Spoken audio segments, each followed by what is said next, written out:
할렐루야. 예, 오늘은요, 은혜 구하는 자를 귀히 보시는 하나님이라는 제목으로 말씀을 나누고자 합니다. 한번 따라해 보세요. 은혜 구하는 자를 귀히 보시는 하나님. 은혜 구하는 자를 귀히 보시는 하나님. 예수님께서 예루살렘에 들어가셔서 하나님 말씀을 가르치셨습니다. 그러자 대제사장들과 유대 지도자들이 예수님께 와서는 아니 도대체 무슨 권위로 여기서 하나님 말씀을 가르치고 있습니까? 누가 당신에게 하나님 말씀 가르칠 수 있는 권한을 주었습니까? 이렇게 따져 물었어요. 그러자 예수님께서 말씀하시기를 뭐라고 말씀하십니까? 너희들이 하나님 나라에 먼저 들어가는 것이 아니고 너희들이 그렇게 경멸하는 세리들과 창녀들이 먼저 하나님 나라에 들어가게 되리라, 이렇게 말씀하셨습니다.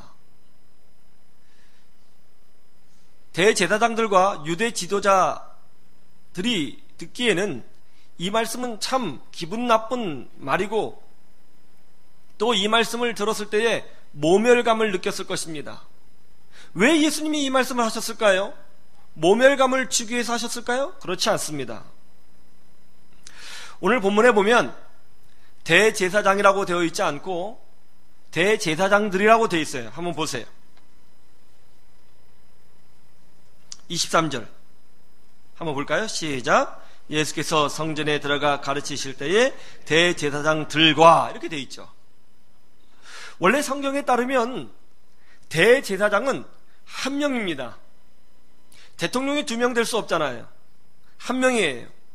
그런데 오늘 성경에 보면 대제사장이라고 되어 있어요? 대제사장들이라고 되어 있습니까? 복수로 되어 있습니다. 이게 무슨 의미죠? 어떻게 대제사장들이라는 표현을 쓸 수 있죠? 그 당시에 예수님 시대에 대제사장이 2명이 있었습니다. 원래는 안나스라고 하는 사람이 대제사장이었어요. 세력이 아주 막강했습니다. 모든 이스라엘 백성이 대제사장을 존경하고 따랐습니다.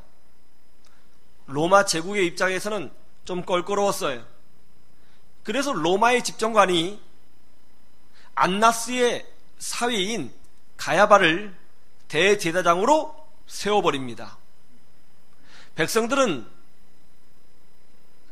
안나스를 대제사장으로 여기고 로마 제국은 가야바를 대제사장으로 여겼습니다. 그래서 한 시대에 대제사장이 2명이 세워지는 아이러니가 발생하게 되었어요. 그래서 대제사장들이라고 한 거예요.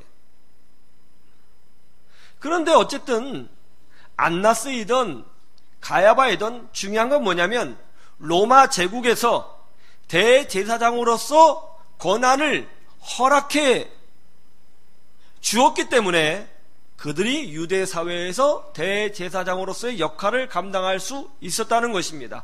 그러니까 세속적인 권한과 세속적인 권리를 가지고 하나님의 일을 했던 것이죠. 그러면서도 그들은 로마 제국으로부터 인정을 받았기 때문에 하나님 앞에 당당하게 대제사장으로서 역할을 감당할 수 있는 권리와 권위가 있다고 생각한 것입니다. 세속적인 권위를 하나님의 권위로 착각하고 있는 거예요. 그런데 세리와 창녀들은 어떤 사람입니까? 당시 유대 지역 사회에서 가장 인정받지 못하고 손가락질을 당하는 사람들이 세리들이었고 창녀들이었습니다. 그들은 당당하지 못했습니다. 그들이 지나가면 사람들이 손가락질하면서 수군거렸습니다. 유대 사회의 일원으로 인정받지 못했습니다. 그래서 그들은 늘 자기 가슴을 치면서 나 같은 사람이 하나님 복을 받을 수 있겠어?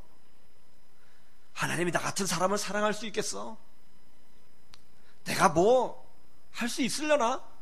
그런 마음을 가지고 그저 하나님 앞에 엎드려 자기의 죄를 자복하며 은혜만 구했습니다.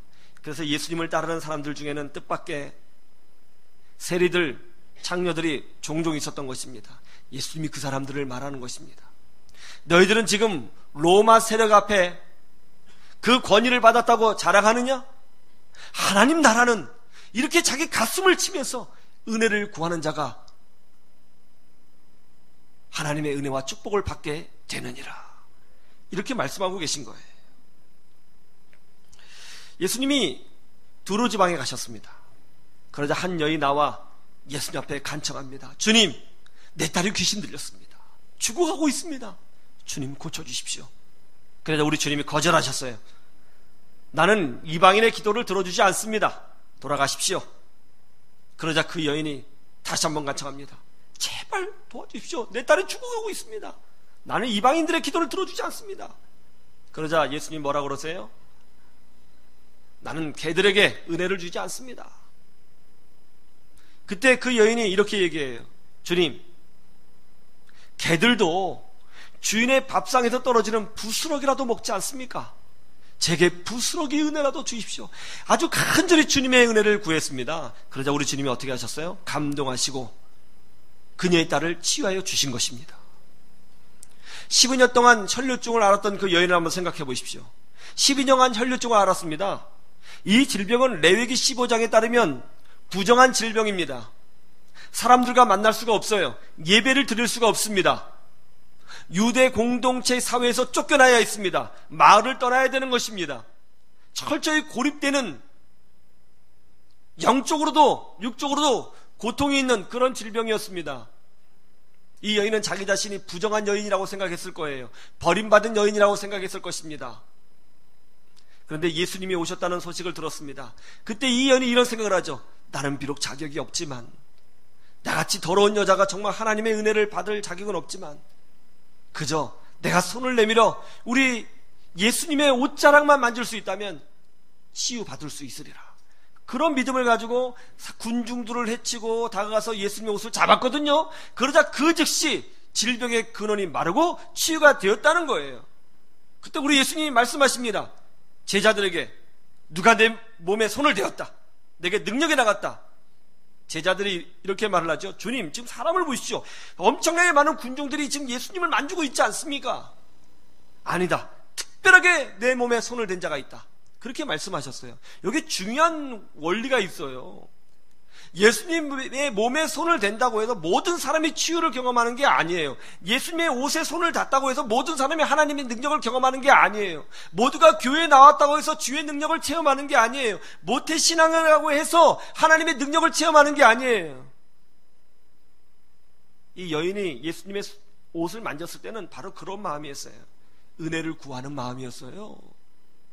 은혜를 구하는 마음으로 예배당에 앉아있을 때에, 은혜를 구하는 마음으로 주님의 몸에 손을 대었을 때에, 겸손한 마음으로 주의 은혜를 찾았을 때에 하나님의 능력을 체험하게 되었다는 것입니다. 저는 바라기는 우리 희망을 노래하는 교우들은 세상적인 것으로 자신을 치장하기보다는 그 먼저 하나님의 은혜를 구하는 사람이 돼서 이 시대 가운데 주와 동행하는 주의 백성들을 되시기를 주님의 이름으로 축원합니다. 그런데 우리가 하나님의 은혜를 구할 때에 알고 있어야 될 몇 가지 영적인 원리들이 있습니다. 그게 뭘까요? 첫 번째는 이거예요. 주님의 은혜는 평범함 속에 임한다는 것입니다. 한번 따라해 보세요.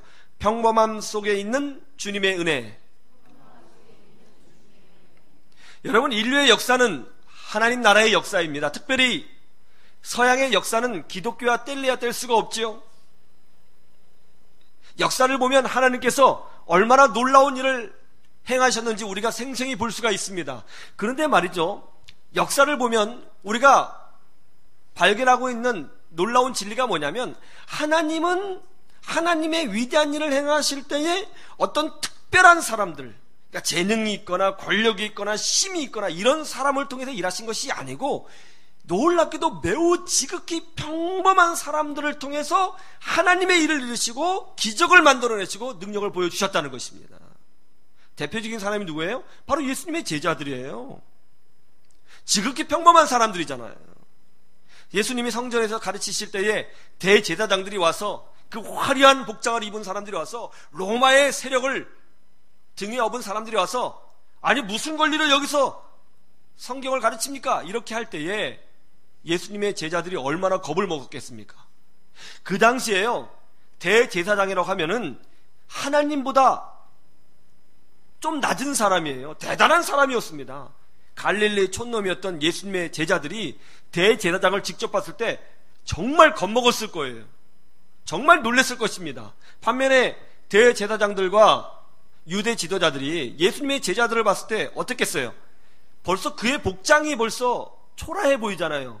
예수님의 제자들 절반이 어부 복장을 하고 있습니다. 정말 웃긴 거죠. 어떤 사람은 세리의 옷을 입고 있습니다.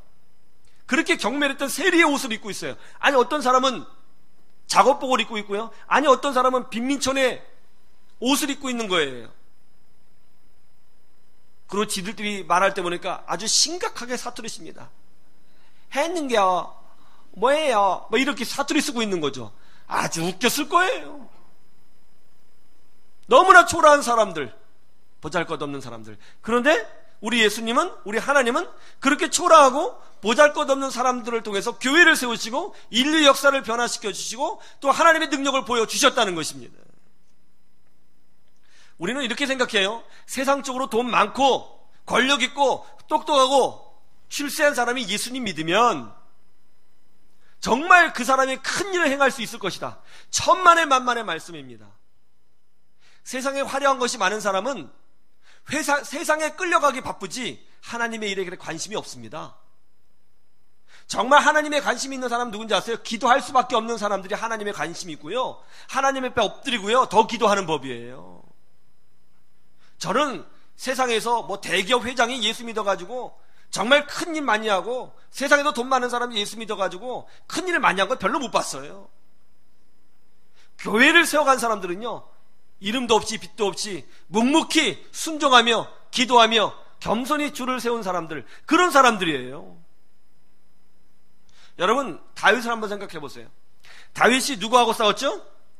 골리앗하고 싸웠잖아요. 골리앗하고 싸울 때 무엇으로 이겼습니까? 돌멩이로 이겼어요.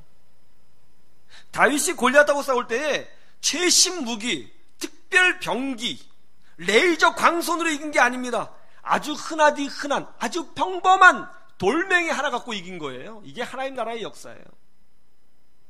예수님이 예루살렘에 들어오시자 어린아이들이 예수님을 향해서 찬양을 했죠. 호산나 찬양을 했죠. 그러자 유대 지도자들이 찬양을 하지 못하게 막았습니다. 그때 우리 예수님 뭐라고 말씀하셨어요? 저들이 찬송하지 않으면 이 돌들이 소리 지르리라. 왜 하필이면 돌이죠? 왜 돌입니까? 우리나라는 나무가 많은 나라죠. 풀이 많은 나라죠. 유대 지역에 가보면요, 동서남북이 다 돌이에요. 돌의 나라입니다. 온통 돌밖에 없어요. 돌이 가장 흔한 거예요. 그래서 우리 주님이 돌을 비유하신 거예요. 다윗이 무엇으로 골리앗을 이겼다고요? 돌로 이긴 거예요. F-22 전투기로 이긴 것이 아닙니다. 신형 탱크로 이긴 것도 아니고요, 핵무기로 이긴 것도 아닙니다. 흔한 돌멩이 가지고 하나님 나라의 역사를 보여주신 거죠. 예수님이 5,000명을 먹이신 기적도 마찬가지예요. 예수님이 오병이어의 기적을 행하실 때에 어떻게 행하셨어요? 특급 호텔 주방장을 데리고 와서 오병이어의 기적을 행하신 것이 아니에요. 어린아이의 도시락, 그 당시에 서민들이 가지고 다녔던 그 흔하디 흔한 그 도시락 가지고 5,000명을 먹이신 기적을 베풀어 주신 것입니다. 하나님은요, 항상 평범한 것들을 통하여 비범한 능력을 보여주셨습니다. 모세도 보세요. 그가 이집트의 왕자로 있을 때는 하나님이 그를 부르지 않았습니다. 그러나 그가 모든 걸 잃어버리고 지극히 평범한 목동이 되었을 때에, 그것도 나이 80세의 노인이 되었을 때에 하나님이 모세야 하고 부르신 거죠. 여러분, 모세가 기적을 행할 때 지팡이를 들고 다녔죠. 좋은 말로 지팡이지 정확히 말하면 나무 작대기입니다. 나무 작대기, 그냥 나무 가지 잘라가지고 들고 다니는 목동의 작대기예요. 하나님은 이 막대기로 기적을 행하셨어요. 모세가 들고 다니는 지팡이는 황금으로 만든 것이 아니었습니다. 모세가 들고 다니는 지팡이는 다이아몬드가 있는 지팡이가 아니었어요.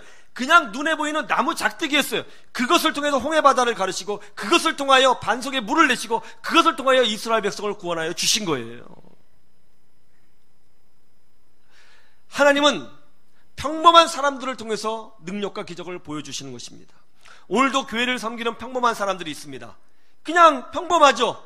교회에서 안내를 하고, 카페에 서 있고 교사를 하고, 또 주차 봉사를 하고, 뭐 식당에서 또 기도로 뭐 여러 가지 모양으로 주님을 섬깁니다. 매우 평범한 사람들이에요. 우리 성가대 음대 졸업하신 분 계세요?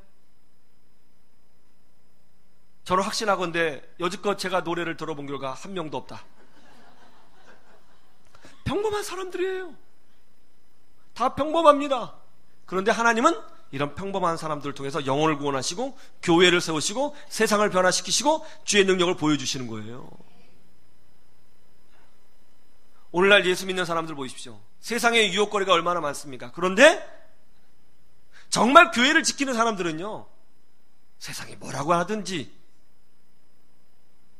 누가 뭐라고 얘기하든지 묵묵히 자리를 지키고 그저 믿음으로 사는 사람들이에요. 그런 사람들을 통해서 한국교회가 유지되고 있고요, 그런 분들을 통해서 지금도 이 나라에 기적이 일어나고 있는 거예요.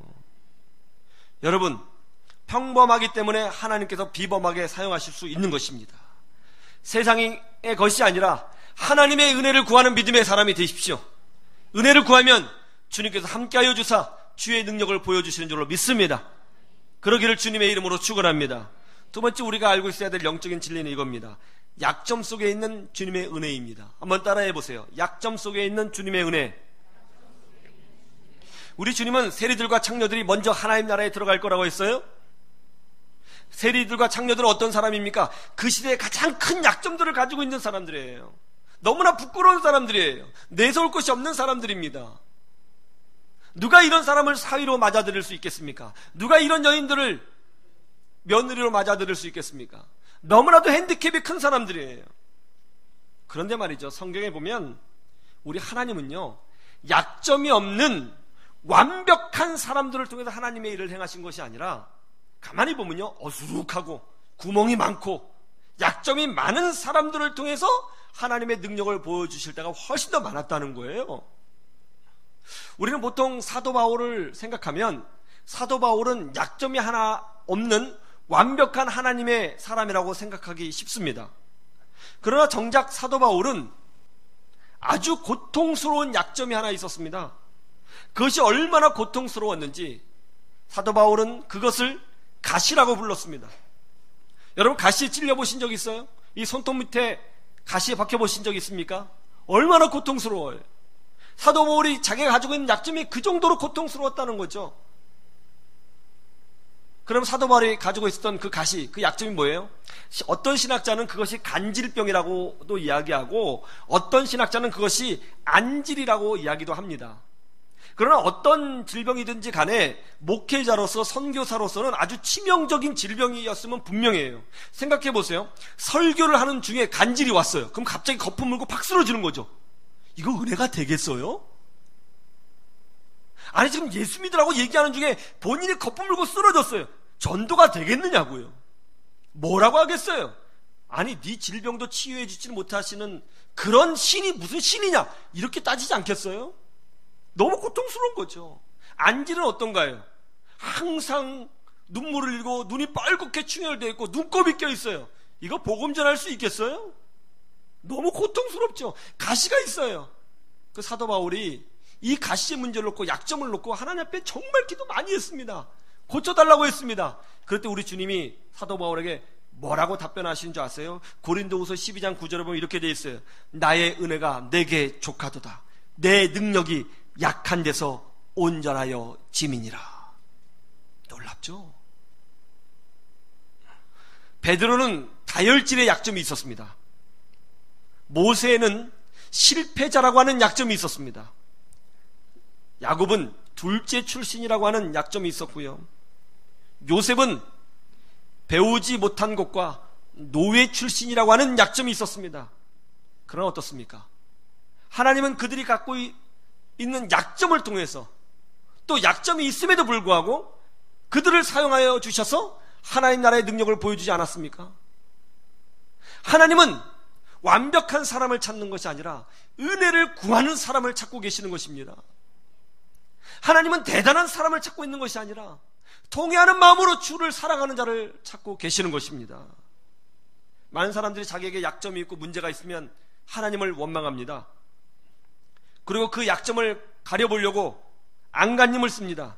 그러나 여러분, 우리가 정말 힘을 써야 할 것은 약점을 가리는 것이 아니고 하나님의 은혜를 구하는 것입니다. 약점을 가려서 완벽한 사람처럼 살지 마시고 은혜를 구하는 사람이 되십시오. 마치 하나님의 도우심이 없으면 살 수 없는 것처럼 목마른 사슴처럼 사십시오. 그러면 그 약점이 오히려 하나님의 능력을 드러내는 능력으로 나타나게 되는 것입니다. 그렇게 되기를 주님의 이름으로 축원합니다. 세 번째 우리가 알아야 될 영적 원리는 이겁니다. 환경을 바꾸지 말고 나 자신을 바꾸면 된다는 겁니다. 한번 따라해 보세요. 환경을 바꾸지 말고 나 자신을 바꾸라. 예수님께서는 분명한 영적인 원리를 우리에게 제시해 주셨습니다. 세상의 권력, 세상의 능력, 세상의 화려함, 그것이 아니라 하나님 나라는 은혜를 구하는 자, 은혜를 찾는 자에게 임한다는 것이죠. 그리스도인들은 누구입니까?